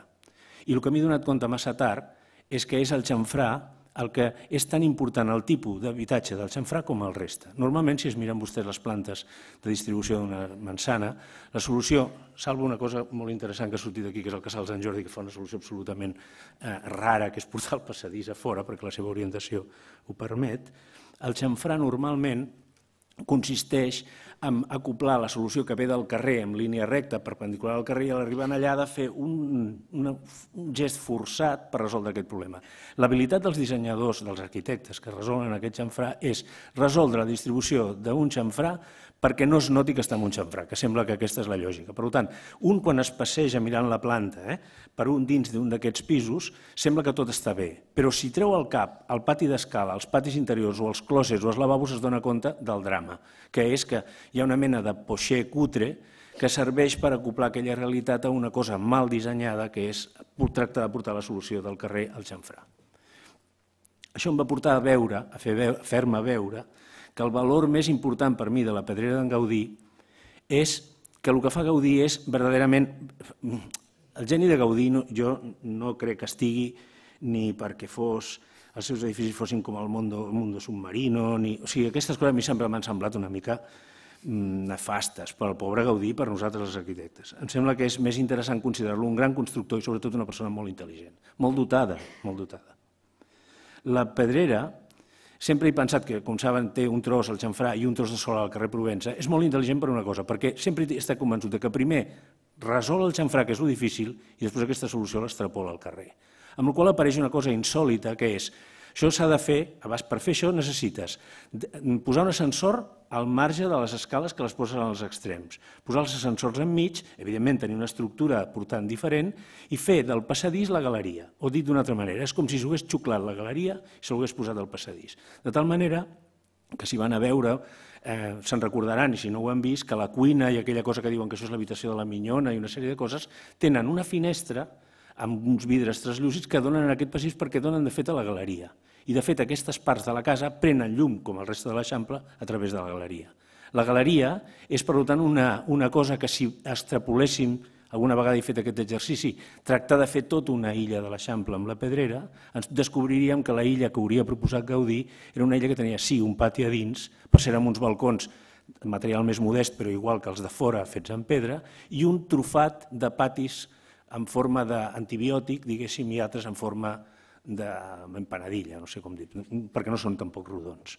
A mi això sempre m'ha semblat molt interessant perquè és una d'aquestes intuïcions que veus que el xamfrà és la cosa més important de la manzana i no pas la manzana. I aquí és on intervé aquest assumpte. Crec que el xamfrà no està prou valorat. Avui portava un esquema, però és tan senzill que es pot explicar. Jo crec que Barcelona es mereixeria tindrà, no aspiro més a mitja dotzena, inclús podria arribar a considerar, pactaria 3 cruïlles de l'Eixample, en el que el Pas Cebre fos una diana, per tant, una sèrie de línies concèntriques blanques i negres des del centre fins al d'allò. I que, no tots els dies perquè s'enfadarien, però dissabtes i diumenges aquest pas cebre podria servir perquè la gent es passegés lliurement per el xamfrà i no es tingués que esperar a creuar, diguéssim, amb aquesta línia, que està molt bé que s'aturin els cotxes, i ens permetés dominar una cosa que no podem fer, que és dominar el centre d'aquesta cruïlla. Potser així apreciaríem més el valor espaial que té aquest centre, en el que cap, alguna vegada ho he explicat, exactament la cúpula del Panteó de Roma. Una operació tan tonta que es aconsegueix en època de crisi en pintura podria servir perquè almenys de tant en tant ens donéssim el banquete d'anar al centre d'una d'aquestes cruïlles i veure'l d'una manera que només podem veure això d'una forma, en manifestacions, que és quan ens sentim verdaderament que ocupem l'espai que ens mereixem, que és el del centre del carrer. Per tant, seria partidari d'una cosa d'aquest tipus. Per acabar, vaig descobrir també fa temps una cosa que crec que li dona la raó a en Manuel, que és una història que sempre m'ha agradat, que és la reserva de terrenys que en un moment determinat la Universitat de Barcelona es fa per fer l'edifici. S'hauria hagut de construir al final del carrer Pintor Fortuny, més o menys. Ja s'havia refet aquesta reserva i algú amb una mica de seny pensa que el normal és que aleshores aquest edifici estigui posat ja a la Ciutat Nova, que és on li correspon. Per tant, aquest edifici es porti en el lloc. De fet, mirat així, la Universitat de Barcelona és com una mena de pedra de fundació de l'Eixample, des d'aquest punt de vista, almenys per considerar l'alineació de la Gran Via. Es traslladen allà, es fan allà definitivament, però que els terrenys ja hi són i estan expropiats. Quan toca fer alguna cosa en aquests terrenys es fan uns habitatges. Qui projecta aquelles mansanes, són molt interessants veure, a més, els edificis, les cases noves i les que aprofita. És molt interessant veure que el que intenta portar-se'n allà, i és el resultat del que devia causar admiració verdaderament de l'Eixample, no eren les illes. El que es fa una rèplica allà no són de les mansanes, que per cert no hi ha cap de les 4 que siguin iguals, sinó del xamfrà. Jo trobo encantador que aquella cruïlla sigui una miniatura de l'Eixample, amb una varietat que ni l'Eixample té. I és molt bonic perquè explica molt bé què és el que devien admirar de l'Eixample. El que verdaderament fascinava no eren les illes ni els seus interiors, eren les cruïlles. I és encantador parar-se en aquella cantonada de Doctor Dou Pintor Fortuny, que crec que expressa molt bé aquesta idea. Aquesta cosa, per acabar ara sí, ens porta, diguéssim, a una cosa que Barcelona crec que no té, que és pensar una mica més, no dic d'intel·ligència, però sí de previsió, què fem de les coses quan una passa a una altra exposició. Aquí he sortit fa un moment. En un moment determinat, Barcelona va ser una ciutat força intel·ligent que va saber treure un hospital d'un lloc, fer-ne un de nou també a l'Eixample, però aleshores una cosa magnífica que va convertint el conjunt d'instal·lacions que s'havien anat arreplegant al voltant de l'hospital, convertir-les en una mena de centre d'estudis, de biblioteca, etc., que és el que coneixem avui com l'antiga biblioteca. Més o menys a la mateixa època van saber convertir unes casernes i una fàbrica de canons en un museu marítim i 1000 coses més. I per cert, fàbriques com la Casa Ramon o el que coneixem avui com l'Escola Industrial, que duraven un any com a activitat i després es convertien en altres coses. Això ho hem perdut. Fem coses noves en uns altres puestos, buidem altres que estan a la ciutat i no sabem què fem amb elles. I crec que aquesta petita història de traslladar la Universitat de Barcelona en un puesto i saber aprofitar aquest solar per fer una altra cosa mostra una intel·ligència que tenia aleshores, un control, la ciutat, una certa planificació que és molt il·lustrativa, diguéssim, de l'exemplar, de l'admiració que en aquell moment devia causar a molts, diguéssim, la construcció de l'Eixample de la ciutat. I no dic res més. Gràcies. Moltes gràcies, Xavier. Bé, jo crec que ara ja es van superposant visions, capes, diferents consideracions, inclús alguna d'elles polèmiques, com sempre a vegades proposa el Xavier. I ara li toca a Zaida Moixí, que té, com el primer dia, aquesta avantatge, que com que és l'última, pot arrasar amb tot el que hi ha hagut abans que ella, o sigui que endavant. Bueno, ese avantatge està difícil. Bé, parto que coincideixo amb algunes de les qüestions plantejades, però també, superar a Xavier és difícil, però també faré unes reflexions per intentar animar el debat i la controvèrsia. Partint del text de Manuel Solà Morales, aquest sobre l'Eixample, que és l'èxit pràctic d'un model teòric. I crec que ja en aquest títol que el posa està la clau, no? O sigui, hi ha un model teòric que era perfecte, però que a la pràctica és capaç de transformar-se sense perdre aquesta imatge de totalitat, no? I que, de fet, d'alguna manera, Manuel Solà Morales, quan fa, és un petit exemple, no? Però el de Torresana, pren i fa les qüestions de l'eixample liberant l'interior d'illa, però mantenint aquestes façanes, lo públic, aquesta divisió entre el públic, la façana pública, l'espai de tots, l'espai de la representació i l'espai de l'interior, on tant la gent com els arquitectes poden jugar el seu joc. Doncs, tomant algunes de les idees del text de Manuel Solà Morales, ell ens parla algunes idees que ens semblen claus per enllaçar amb el que deia Borja de Riquer sobre aquest repensar l'eixample, que sí que Miquel ens ha demostrat que s'ha repensat, però jo crec que pot ser per parts i el que faltaria és repensar-ne aquesta totalitat, no? Com projecte nou, un projecte que, com va fer Cerdà, no era un projecte que tenia moltes potes que després se'n van anar desenvolupant per parts i per etapes i progressivament, però on estava el seu estudi, no totes les qüestions, les fiscals econòmiques, la mobilitat, les socials, les científiques, tot això és el que va donar lloc al pla, no petites solucions, que també Solà Morales compara en el seu text amb altres propostes que havia per l'eixamplament de Barcelona i que en definitiva el que diu eren peces maques, velles, però tan tancades en si mateixes que no haguessin estat, òbviament, aquest èxit que té l'eixample. Doncs crec que aquí hi ha una de les qüestions, en aquesta base científica de l'estudi de Cerdà, aquesta autonomia teòrica, com diu Solà Morales, li permet aquesta adaptació. I crec que una de les qüestions característiques i immejorables de l'eixample, que també el té, ja sé que no és el mateix, que ben bé mai no l'entenc tan bé, és aquesta quadrícula, com la quadrícula de les ciutats de colonització, que dona aquesta isotropia igualitària, que d'alguna manera és una ciutat que no té centre i no té perifèria. Si bé, òbviament que la té en la seva construcció, però en la mateixa malla permet aquesta evolució temporal que jo crec que dona la possibilitat de no generar, al no tenir eixos, no tenir punts nodals, no tenir finals, doncs aquesta noció de perifèria deixa d'existir i per al creixement de la ciutat moderna això jo crec que és molt important. Per tant, una altra cosa que parla el text és com és possible aquest pla, que és 10 vegades el que és la ciutat vella de Barcelona en aquell moment, la ciutat de Barcelona, clar, és possible al segle XIX, òbviament avui no podríem pensar en això. I és possible que es fa també, com explica Manuel i com expliquen les formes de creixement, en una successió de la urbanització, la preservació, l'edificació, aquesta successió d'etapes que permet que diferents èpoques es vagin superposant i que es va fent, també enlaçant amb la primera intervenció, que no hi ha un ente públic tan fort i per tant se fa fent de a poc i això permet possiblement que es vagi consolidant a poc i no, potser jo crec que un problema també ligant amb el que deia el senyor Joan Major, amb això que el 22@ que falta que un 40% està complert, però el problema major jo crec que del 22@ o dels problemes és que s'ha fet per taques. Doncs això és un problema perquè ens queden intersticis, ens queden illes con intersticis que ara són molt difícils d'omplir.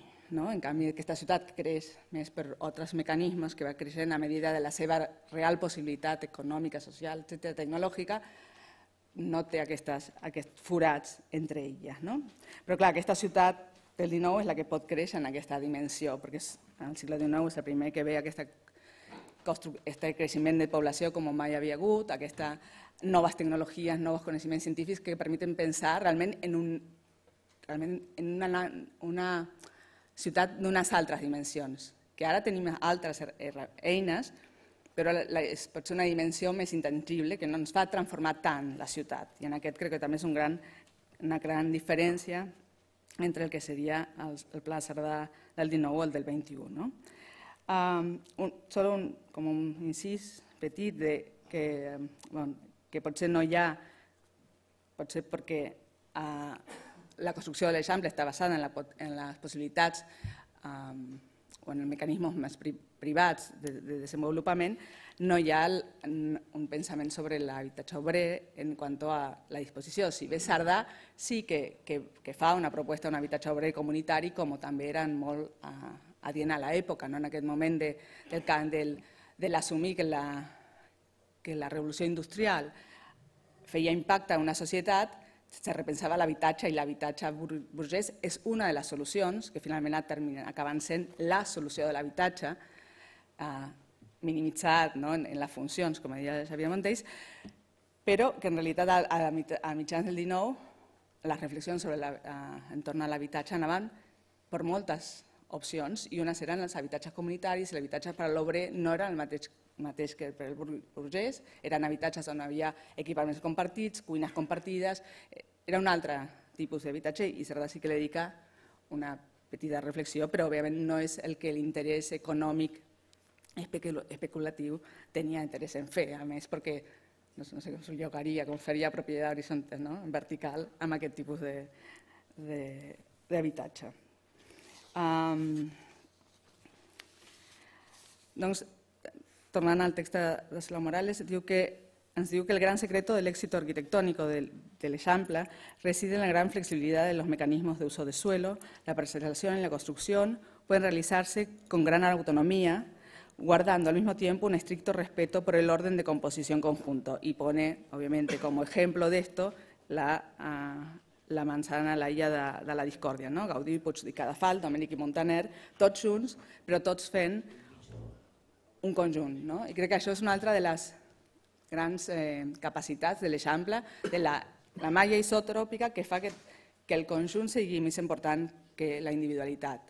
Si bé hi ha individualitats fantàstiques en aquest conjunt, però sempre és el col·lectiu per sobre lo individual. I això em fa recordar també el que deia Montell sobre aquest ordre del carrer. Jo crec que també aquest conjunt, que és més important sobre l'individual, també com barcelonina, que vinc de fora, també crec que és una de les altres coses que fa a la societat, almenys com la veig jo, catalana, com és una societat de col·lectiu, no d'individualitats, i que potser l'Eixample també en aquest sentit el representa. I crec que en això els últims anys s'ha perdut. La individualitat ha guanyat a lo col·lectiu. Que també una de les últimes conferències, o l'última que ha fet a l'Escola d'Arquitectura, Manuel Solà Morales, que parlava de la urbanitat de l'arquitectura, que parlava precisament d'això, de com l'arquitectura per si mateixa no fa ciutat, ha estat lligada a un projecte més complex i que l'espai públic no és simplement el que sobra, sinó que és algo més que entrelliga. I crec que aquí els projectes més recents sobre l'Eixample han volgut provar coses també perquè pensem que si som realment arquitectes urbanistes hem d'inventar la pólvora i potser a vegades no és tant inventar la forma exterior com petits detalls que realment permeten canviar com es fa aquest Eixample avui, però sense perdre el que són potser característiques que la fan tan interessant, tan viu, tan capaç de saber estar 150 anys i encara vigent i com capacitat de transformar-se. Crec que si hi ha algunes qüestions que podríem posar més en la qüestió de les socials o qui viu a Barcelona en general i a l'Eixample en particular, hablaríem d'una societat envellida, o sigui, el 20%, si no recordo mal, no tinc tantos números, el 3,5, que ja és bastant, que són 56.000 habitants a l'Eixample de Barcelona avui, tenen més de 55 anys i hi ha una part molt gran que té més de 65, o sigui, tenim una ciutat envellida, com aquesta ciutat és capaç de... Per això no ha pensat Cerdà, perquè a l'època de Cerdà, òbviament, no arribàvem a aquestes edats. Com fem la ciutat? L'altre gran desafi en termes general que tindria l'Eixample és a les àrees verdes. Òbviament, no arribem a l'estàndard que estableix Nacions Unides. L'altra qüestió és que Cerdà va pensar aquesta malla, aquesta estructura per una mobilitat, aquesta anar canviant, s'ha acomodat al cotxe privat, però ara s'hauria d'acomodar a un altre. No sé si és amb carrils bicis, amb peatonals, com és, però òbviament no estem a la ciutat del cotxe. I en l'Eixample encara és una ciutat molt viscuda i molt dominada pels cotxes. I aquí enllaça una altra cosa, ja que gairebé per acabar, amb la plaça de les Glòries. Volem enterrar aquell escalèctric. Per què?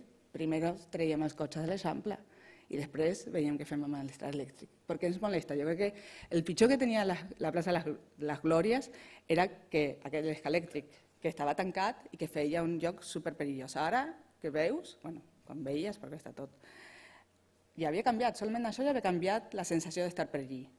I també, tornant a Solomon Morales, el que veia és una plaça. Què és el que caracteritza una plaça? Els límits, com ho imites amb activitats i amb façanes, amb arquitectura, amb ciutat. Per tant, la qüestió no és treure els cotxes, estan allí i aquesta és una solució que funciona per entrecreuar aquestes tres grans avingudes i jo crec que no toca ara tirar tot aquests diners 20 anys després i tirar, és totalment antieconòmic, antiecològic i crec que no hi ha molta solució a la vialitat, no soc especialista, però crec que no hi ha tanta solució a la vialitat que es necessita en aquest lloc amb les tres avingudes o carrers amb el mateix nivell. Per tant, jo diria que no s'ha de treure aquesta cosa.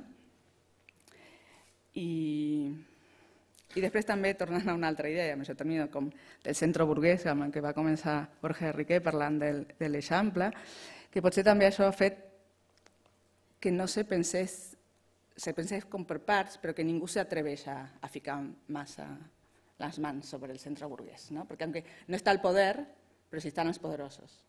Per tant, en l'Eixample se poden fer coses, però està ahí només. I crec que, per exemple, estem d'acord o no, part de que la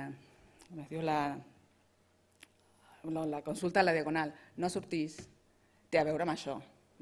El tramvia proletario no passarà per al mig d'un... Mal explicat, però no, però conecta les dos márgenes de Barcelona. Però ho poden fer en autobús. Sí, però bueno, és igual. Deixa que digui alguna cosa d'aquestes. Jo també. Bueno, deixem aquí. Molt bé, Zaida, moltes gràcies. Bé, jo no anem gaire bé d'hora, però jo crec que tenim que aprofitar... Caram, sí que s'aixequen mans ràpides. Bé, el que passa és que jo, com a moderador, donaré les paraules, però jo crec que hem d'aprofitar la presència d'aquests 5 ponents aquí, que no és tan fàcil d'aconseguir, i que, com que ells ja han suscitat unes certes discussions sobre el tema, m'agradaria explotar o esgotar la capacitat de discussió que hi ha. A part d'una al·lusió que la Zaida ha fet sobre el tema 22@, que no sé si Joan Major vol respondre o què, però hi ha 2 ponents que han plantejat una certa discussió sobre la plaça de les Glòries. I a mi m'agradaria que els altres 3 també hi participessin. No sé si tu... Vols que comenci jo? Sí, si vols. A veure, jo ja he dit des del primer moment que donava unes opinions molt allunyades del que en podríem dir la reflexió tècnica, no tècnica en el sentit tècnic, sinó tècnica en el sentit urbanístic, de mobilitat i de tot això.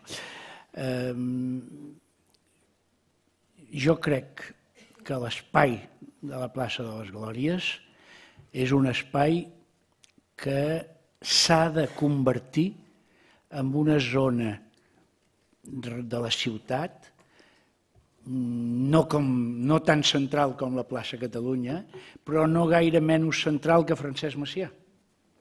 És a dir, em fa l'efecte que en 10-20 anys, si segueix endavant la dinàmica que hi ha en el Poble Nou, al final de la Diagonal, amb tot això, la plaça de les Glòries serà una plaça que la meva comparació seria la de Francesc Macià en el cas nostre o l'Etoile en el cas de París.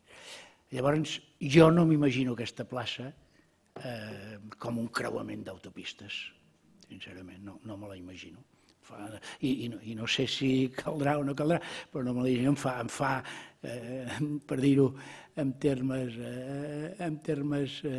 de Madrid, me repele. No veig aquelles autopistes per allà al mig.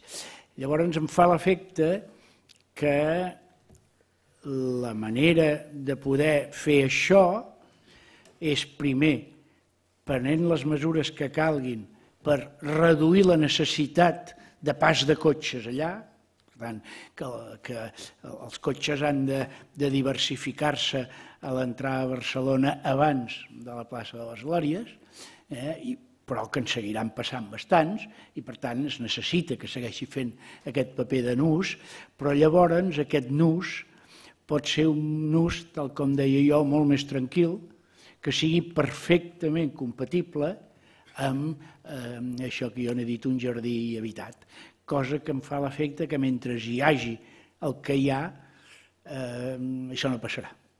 Així de clar. Perfecte. Miquel, series capaç de...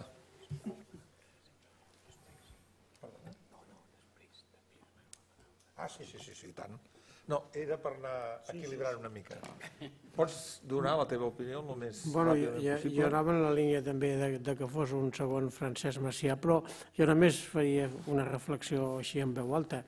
Si aquesta peça estigués a París, els francesos haguessin posat la Biblioteca Nacional de França, o haguessin posat el Palau de Justícia de París, o haguessin posat l'Arc de la Défense, el que segur que no el tindrien és com un buit allà deixat d'estar.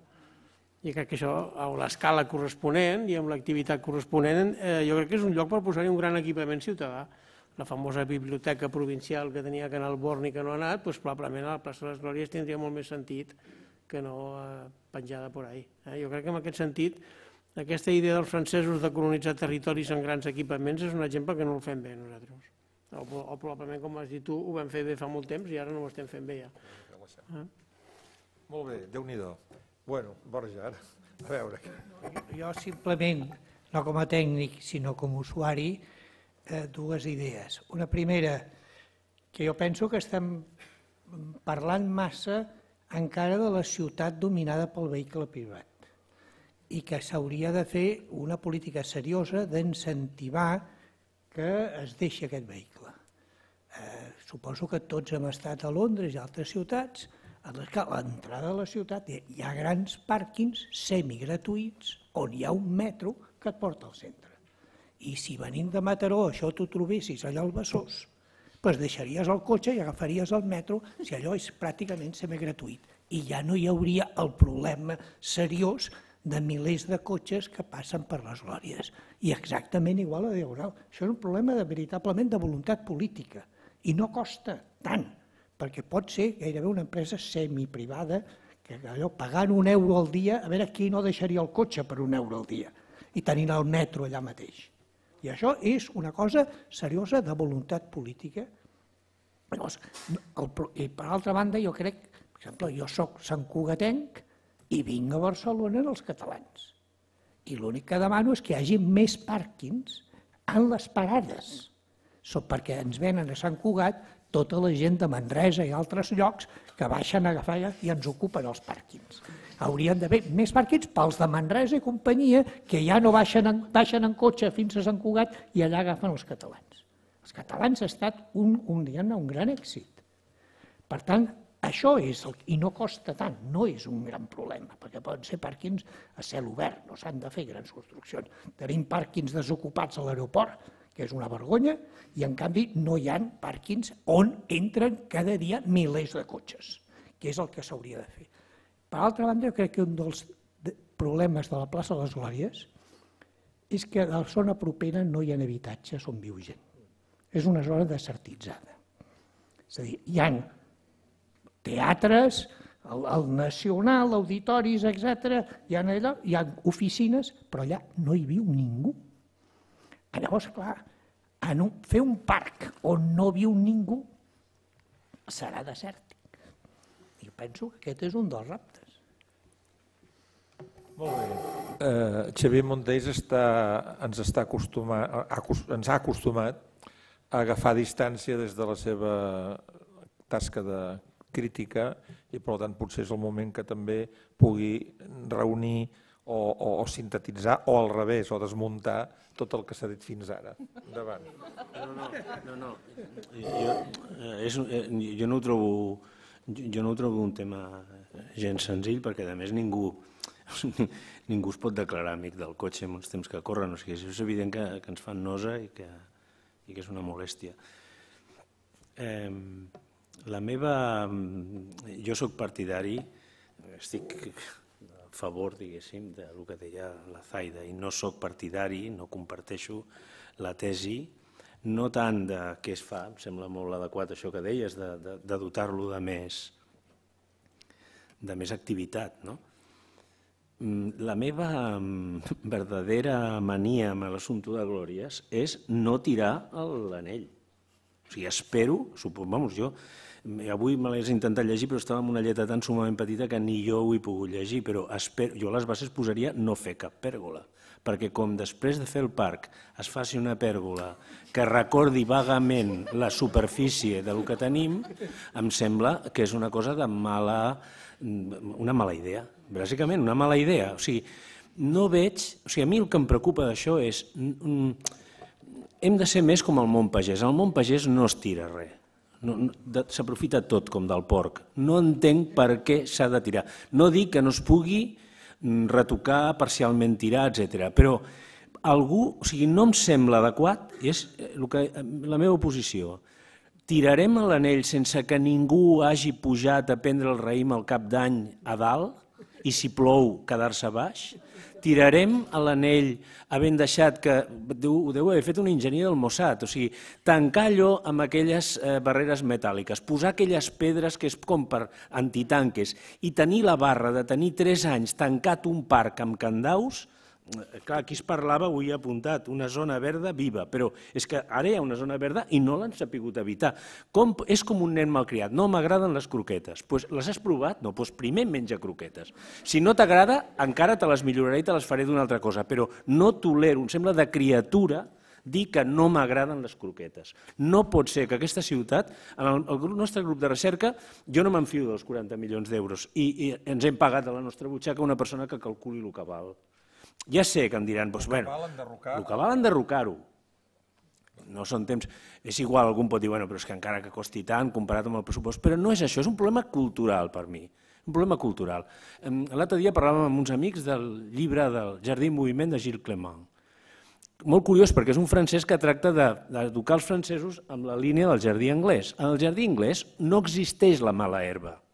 Tot contribueix per fer un jardí més harmònic. I el treball d'un jardiner és introduir bellesa en una cosa que hi ha ara un desordre. Però no es tira res. Es fan unes operacions. En ple segle XXI, amb el que hem après, estem convençuts que allò es pot tirar. Per cert, en aquests moments, alguna vegada jo, en plan maleducat gamberro, m'he passejat per on només té permís de passejar-se l'autobús.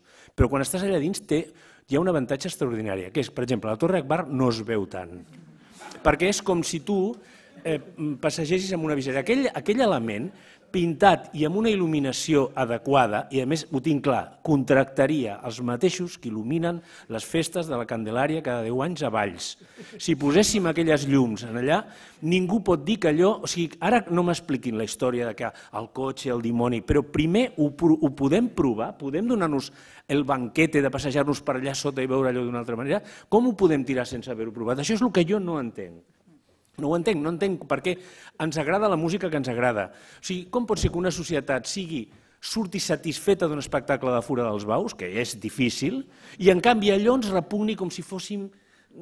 Jo no ho entenc, hi ha un problema de sensibilitats que hauríem de revisar, això és l'única... No tant que sigui un nus o no, això ja ho entenc, però tirar-lo, o sigui, no saber-lo utilitzar és el que jo no veig, no? Molt bé, Xavier, no esperava menys de tu.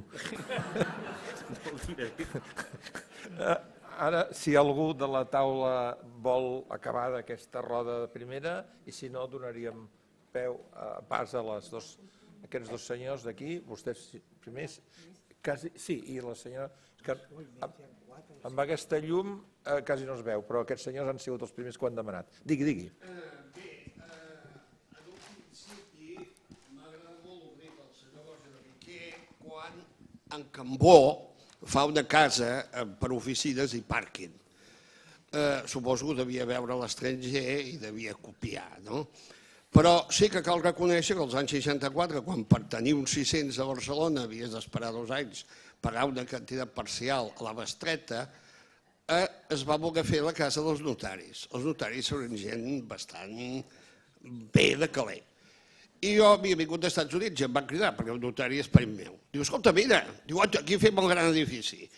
I què? I jo miro i dic, cony, i els pàrquings? Que diu, estàs bons, els pàrquings. Diu, el cotxe al carrer. Vull dir, veiem la mentalitat d'en Cambó i la mentalitat que l'any 64 encara hi ha. També el Pol Serriquer, quan diu que està molt bé, diu el tren de Sarrià, verdament, s'electrifica, és via europea, però en un principi cal matisar, tothom ja ho ha vist de les fotografies que eren vapor, però al principi és via ampla, via espanyola. És com electrifiquen, més o menys, o en Gamper o qui sigui, posen ja la via europea, precisament perquè les màquines suïsses i màquines que hi puguis haver elèctriques era un problema posar un altre tipus de via. Cal reconèixer també històricament que a Barcelona l'Eixample era un cosit de tallers i de botigues. És a dir, el meu pare, que era mecànic, tenia, encara tinc a casa, un llibre així i et diu els tallers ja on tens d'anar. I anaves a la botiga, compraves, se't feia malbé, al costat hi havia el taller i al mateix costat hi havia l'elaboració, la fàbrica, que després es trasladen a muntar fàbriques més grans. Però als anys 20 era un teixit d'això. Per això tots sabem, i aquí s'ha dit a l'Ateneu, de l'entresol i el principal. L'entresol era una mica la càmera aïllant de soroll per l'amo que vivia a la principal. I el xamflà, sí que la ciutat de Barcelona estava feta pel trenc, perquè en Cerdà és enginyer, no arquitecte. I surt d'aquella primera promoció, al qual el seu company li aprova a Madrid, i fan el xamflà. El xamflà, pel senyor Enric Major, és un xamflà que obeeix a un radi de tren per tombar. En Cerdà ens fa el carrer Aragó, en tren, al València no, al Mallorca diu que hi podia haver tren i anava fent un sí o un no, més o menys, es diu, d'en Cerdà, no? Però sí que el xamflà, molta gent que opina els cotxes o cotxes de cavall, no, obeïa a una tècnica que aquell temps era el vanguardisme, que era el tren. El 1850 damunt, el tren irrompa a tota Europa d'una manera bestial. I aquesta és la forma, entenem, del xamflà que obeeix a la via de tren, a poder tombar. Res més. Moltes gràcies. El senyor de darrere de vostè, si li dona això mateix. Gràcies. Primer, felicitar els organitzadors d'aquesta sèrie de conferències interessantíssimes per poder conèixer la nostra ciutat. Bé, anem de dret a la qüestió que finalment és més polèmica o més interessant en aquest moment, que és la qüestió de la plaça de les Glòries. Jo crec que el que hi ha ara no serveix, perquè també allà hi van 3 grans vies, com ja s'ha dit, i només cobreix per la Gran Via. I quan arribes a Barcelona també s'aturen els cotxes. O sigui que jo entenc això com una cosa transitòria, que quan hi ha hagut la febre de començar a córrer per Barcelona molts i molts cotxes, ha estat interessant o ha servit. Però això és una cosa transitòria que necessàriament, si no es fa ara, es farà d'aquí 5 anys o 10. O sigui que s'ha d'aterrar.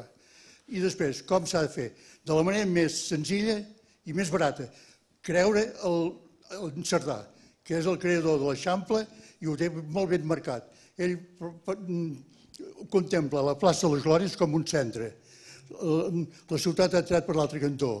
Però ara ja, com s'ha dit abans, la 22 arroba està a la vora i li clau un punt de vida. La nova estació també va cap al nord i allà serà un altre punt. O sigui que ara és el moment, la nova generació del jovent d'ara han de construir la plaça de les Glòries.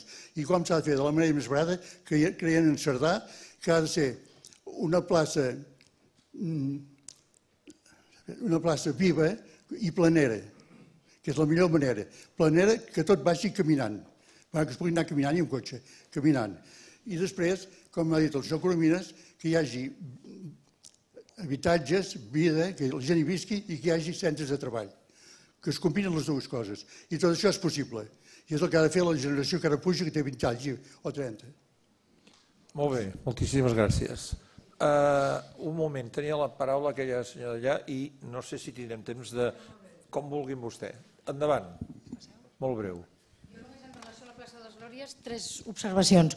Una, un carrer, una autopista comença a ser una autopista, una carretera, crec jo, comença a ser un carrer de la ciutat quan té A, freqüència de creuaments i B, semàfors. Un dels problemes de Glòries és que, com deia el senyor Major, no té el semàfor al Besòs. Punt 2.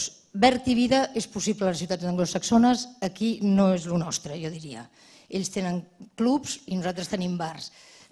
El verd difícilment es pot fer actiu i aquesta idea que a través de l'arquitectura podem fer els llocs actius jo no crec que s'hagi aconseguit masses vegades.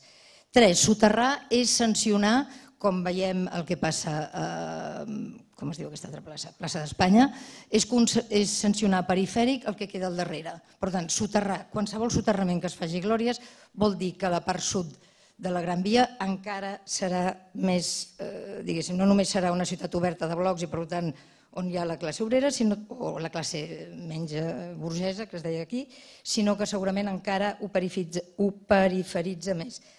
4. Hi ha exemples al món i és un fenomen creixent de reutilització d'infraestructures obsoletes. I són a París, i és a la Highland de Nova York amb un èxit espectacular, i és a São Paulo, on no han fet res, i on s'usen els vials dels anys 60, etc., per altres coses, i en aquest moment aquest fenomen és un fenomen creixent i en creixement a totes les ciutats americanes. Dit això, crec que és un error enorme. El soterrament és un error enorme, imaginar-se que cap centre és un parc, i em sembla que el que hi ha a Francesc Macià és una convivència educada, civilitzada, noucentista, entre cotxes, persones, autobusos, etc. Hi ha molts cotxes a Francesc Macià que poden passar igualment per Glòries a peu pla. Gràcies, Maria Robert. Bueno, aquest senyor d'aquí tancarem perquè sembla que ja no hi ha ningú més. Perfecte. Endavant. Clar, jo no sé, però jo discrepo molt amb la bonança de Francesc Macià. Vull dir, jo crec que el forat de Barcelona s'està convertint en la Diagonal. La Diagonal s'està morint. Vull dir, el que és la Gran Via, el que és el 22 arroba, el que és la Diagonal de plaça de les Hores cap allà, és una que està naixent. El podrem criar bé o malament, però per mi, des del 5 d'Oros fins a Francesc Macià, s'està morint. S'està morint, allò. Urbanísticament, comercialment, i la gent marxa hasta de viure, vull dir, els comerços se'n van. No sé si la plaça de les Glòries té que imitar, no ho sé, pot ser. Molt bé, moltes gràcies. Ara sí que em penso, però em diuen que allà darrere ja havia demanat una paraula. Vol aixecar la mà, sisplau? Que no la veiem. Ah, ja està, va. D'acord, molt bé. Moltes gràcies. Sí, jo penso que a les Glòries, en lloc d'haver-hi 3 vies grans, es podria arreglar una mica deixant-ho en 1,5. En primer lloc, a la Meridiana, de Consell Jacent en avall, jo trauria els cotxes, o sigui, ho deixaria com a l'Avinguda Gaudí, un altre estil. O sigui que els cotxes com a via de circulació ja n'haurien d'anar-hi. Per tant, quedaria només amb la Gran Via i a la Diagonal, doncs senzillament una de les coses que faria seria el sentit descendent dels cotxes, el descendent no, el que puja no, perquè aquest és més difícil, però el sentit descendent a parts anar traient els cotxes, de manera que abans d'arribar a Marina, el sentit descendent dels cotxes, eliminar-ho. Per tant, a les Glòries quedaria amb la Gran Via i només el sentit pujant dels cotxes. Llavors ja es podria fer una plaça plana molt més fàcil. I, bueno, acabo això. Seguint amb la Diagonal, per eliminar el sentit del descendent, es podria fer a plaços, o sigui, cada any o cada 12 anys, i, per exemple, fer un altre tall a Balmes. Una altra temporada fer un altre tall, no sé, a Numància, per exemple, etc. O sigui que de mica en mica els cotxes per la Diagonal només pujarien i prou. I l'espai que tenen ara de baixada es podria aprofitar per altres usos. Molt bé. Gràcies. Gràcies a vostè. Bé, acabem, perquè ja s'ha fet tard. Només em queda invitar-los a tots vostès a la tercera jornada, a la tercera conferència, a la tercera taula rodona d'aquestes jornades, que serà el dia 23, on es parlarà de maig, perdoneu. Dia 23 de maig, el dia Sant Jordi, no. El dia 23 de maig proper, que ja es parlarà de dues zones també polèmiques, importants, canviants de Barcelona, com són el que Manuel Solà en deia les dues orelles de Barcelona, Montjuïc i la Ciutadella. Moltes gràcies.